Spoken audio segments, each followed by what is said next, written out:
சாய்ராம். ஸ்ரீ சாயை பணிகர் அனைவருக்கும் சாந்தியாகட்டும். நல்லதே செய்வோம், நல்லதே நடக்கும். சாய்ராம். இன்றைக்கி வியாழக்கிழமை. நீங்கள் எல்லாரும் உங்கள் குடும்பத்தோட சந்தோஷமாக, ஒற்றுமையாக, ஆரோக்கியமாக வாழணும்னு நான் சாயப்பா கிட்ட வேண்டிக்கிறேன். மேலும் உடல் நலம், நீலாயுள், நிறை செல்வம், மெய்ஞானம், ஓங்கு புகழ் பெற்று வாழணும்னு வேண்டிக்கிறேன். சரிங்களா? சாயப்பா பார்த்தீங்கன்னா உங்களுக்கு செம்மையான ஒரு மெசேஜ் சொல்கிறாரு. என்னன்னு பார்ப்போமா? நீ யார் என்று அறிவதற்கே உனக்கு இத்தனை பரீட்சைகளை வைத்தேன். நீ அந்த பரீட்சைகளில் வெற்றி பெற்றாய். ஆனால் இருந்தும் உன்னிடத்தில் ஏன் இந்த சஞ்சலம்? உன் வெற்றி உனக்கு திருப்தி அளிக்கவில்லையா? ஆனால் என் பிள்ளையான உன் வெற்றியால் என் மனம் திருப்தி அடைந்தது. உன்னை பற்றி அறிய உனக்கு ஏற்படுத்திய சூழ்நிலைகளை கடக்க முயல்கிறாய். ஆனால் சிலவற்றை மாற்ற வேண்டும் என்று கூறி இடத்தில் நகராமல் அப்படியே நிற்கின்றாயே. உன்னில் எழும் தேவையில்லாத மனம் வருந்தும் சிந்தனை எழும் காரணம் ஒன்றை நீ பத்தாக பார்க்கின்ற உன் கண்கள் அல்ல, உன் மனம்தான். உன்னை அறிய நீ யாரிடமும் எதையும் கேட்க வேண்டாம். உன் முன் உன்னையே யார் என்று காட்டுகிற கண்ணாடி முன்னில் உன் உருவம் நேர்மறை என்று நினைத்து உன் கண்களால் உன்னை கண்ணாடியில் காணும்போது எதிர்மறை, அதாவது உன் வலது கைகள் இடது கையாய் உனக்கு தோன்றும். நீ அதில் உன்னை மாறி காண்பிக்கின்றது என்று கூறுகிறாய். ஆனால் அதுதான் உன்னை உண்மையாக வெளிக்காட்டுகிறது. உன் கைகள் திசை மாறி காண்பிக்கலாம். ஆனால் உன் ஆன்மாவை காட்டும் உண்மையான ஒரு பொருள் கண்ணாடிதான். அதில் நீ உன்னை நினைக்கின்ற எண்ணம் உயர்த்தி பேசி அந்த கண்ணாடி முன் நின்று பார். உன் உயரங்கள் எவ்வளவு குள்ளமாய் இருக்கின்றது என்பதை அறிவாய். இதுவே உன்னை தாழ்த்தும் விஷயங்களை யோசித்துப்பார். அவைகள் தோல்வியாக கூட இருக்கலாம். ஆனால் அவை உனக்கு தந்த வைரமான பொக்கிஷ அனுபவம். அந்த அனுபவத்தின் பாடங்கள் வெற்றியை விட கோடி மடங்கு பெரியது. வெற்றி என்பது தற்காலிகமே. ஆனால் தோல்வியால் உணர்ந்த பாடங்கள், அவற்றின் அனுபவம் வாழ்க்கையில் வெல்ல வைக்கும். அதுதான் உண்மையான வெற்றி. அது உன்னை பக்குவமடைய வைத்து நீ எப்படி இருக்க வேண்டும் என்று உன் ஆன்மாவின் மகத்துவத்தை பற்றி உனக்கு சொல்லி உன் பிறப்பை புனிதமுடையதாய் மாற்றும். நான் சொல்லும் வழிகளில் நீ செல்கிறாய். நிழலுக்கும் நிஜத்துக்கும் உள்ள வேறுபாட்டை அறிய ஆரம்பித்து விட்டாய். நீ இனி எல்லாம் சுகமே உன் வாழ்வில். உனக்கான வாழ்வில் முடியும் முடியும் என்று சொல்லிக்கொண்டு போராடு. நிச்சயம் நீ ஜெயிப்பாய். எல்லாம் நல்லபடியாக சூழ்ந்து மங்களம் உன் வாழ்வில் அரங்கேறப் போகிறது அப்படின்னு அவர் சொல்கிறாரு. அவர் என்ன சொல்கிறாருன்னா, நீ எதை செஞ்சாலும் அதை எனக்கு தெரியும்.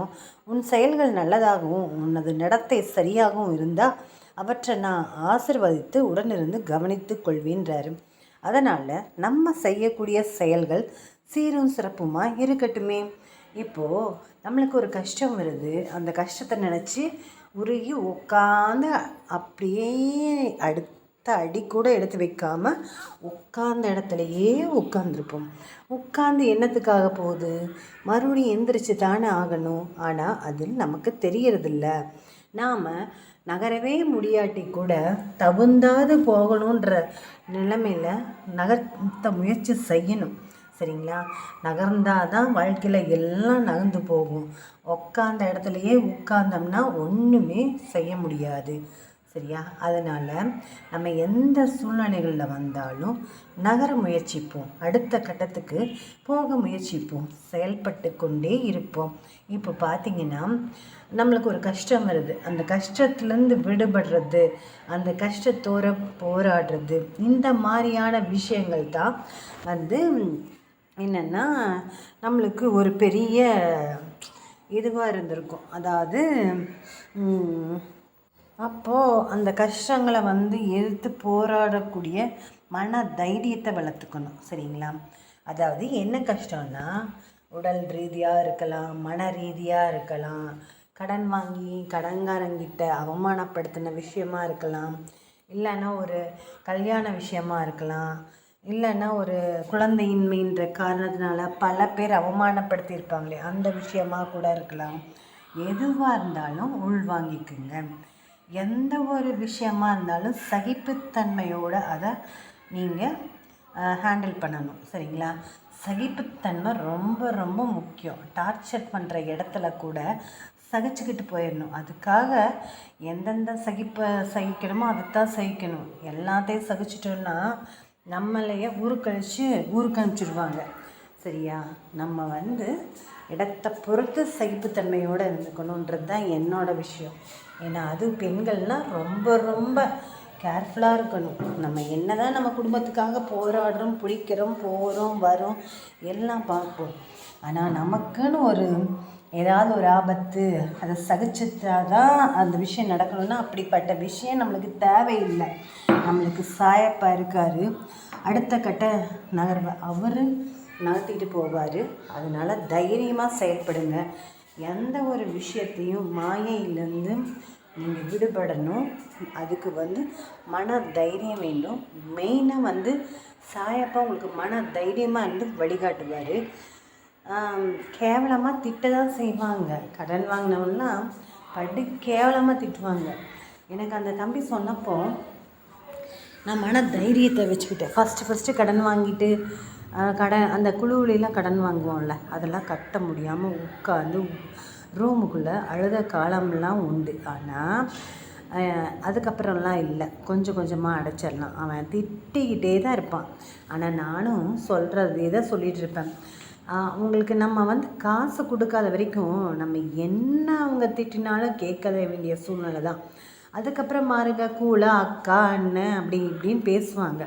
கொஞ்சம் கொடுத்தாலும் கூட நல்லா தான் பேசுவாங்க. அவங்களோட சூழ்நிலையில் என்னென்னா, திட்டுனா தான் காசு வரும் அப்படின்ற மாதிரி. நம்ம கொடுக்குற பட்சத்தில் யாரும் கண்டுக்க மாட்டாங்க. என்ன பண்ணுறது, நம்மளுடைய சூழ்நிலை அப்படி இருக்குது. மெயினாக ஒரு விஷயம் கொஞ்சம் கஷ்டமாக தான் இருக்கும்.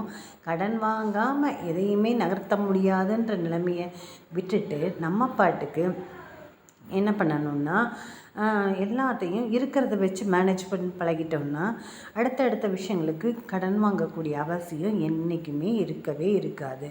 அதனால் பல விஷயங்களை மாற்றிக்கணும்.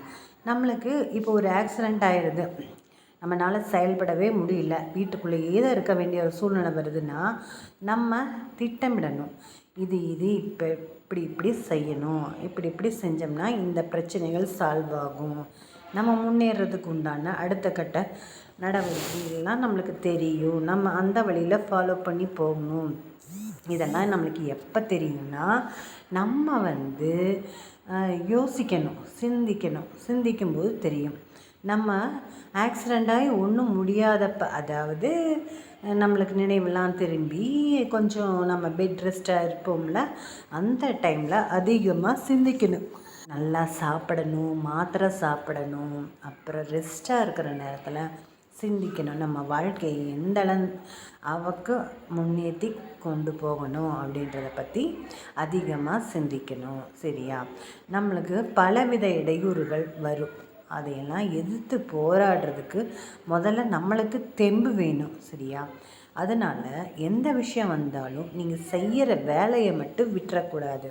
அது என்ன வேலையாக ஆகட்டும், வீட்டில் லேடிஸ் செய்கிற வேலையாக கூட ஆகட்டும்.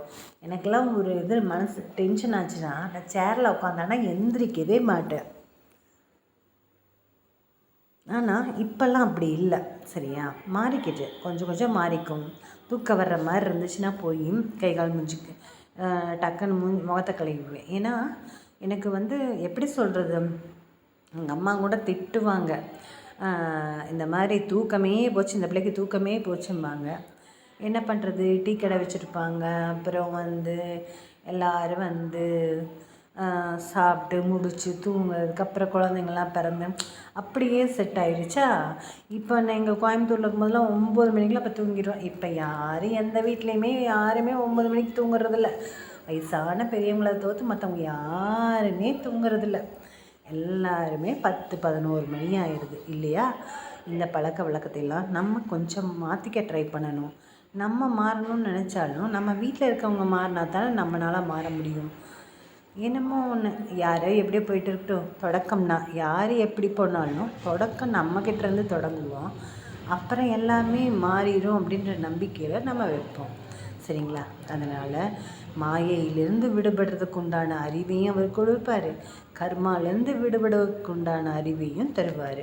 அதனால் நம்ம எதிர்த்து போராடணும். சரியா? நம்மளால் இந்த வேலையை செய்ய முடியாது அப்படின்னு சொன்னாங்கன்னா என்னால் முடியும்னு சரியா? நீ தோத்தாலும் ஜெயித்தாலும் பரவாயில்ல, நீ எடுக்கிற முயற்சிகளை மட்டும் தொடர்ந்து எடுத்துக்கிட்டே இரு, விடாமல் முயற்சி செஞ்சுக்கிட்டே இரு. ஒரு நாள் வெற்றி உன் கை கட்டுற தூரத்தில் கண்டிப்பாக இருக்கும். இது நான் சொல்லிங்க, அவர் தாங்க சொல்கிறாரு. அதுக்கு தாங்க சொல்கிறது, நம்ம போகிற பக்கம் வர பக்கம், டாக்டர்கிட்ட போனாலும் சரி, கோயிலுக்கு போனாலும் சரி, வீட்டை விட்டு வெளியில் போனாலும் சரி, பசங்க ஸ்கூலுக்கு போனாலும் சரி, ஒரு செகண்ட் இதை நினச்சி நீங்கள் அனுப்பிச்சி விடுங்க. என்னென்னா, சாயப்பாவின் அருட்பேராற்றல் இரவும் பகலும் எல்லா நேரங்களிலும் எல்லா இடங்களிலும் எல்லா தொழில்களிலும் உறுதுணையாகவும் பாதுகாப்பாகவும் வழிநடத்துவதாகவும் அமையுமாக. வாழ்வோம் வளமுடன். ஜெய் சாய்ராம். சாயப்பாவின் திருவடிகளே சரணம்.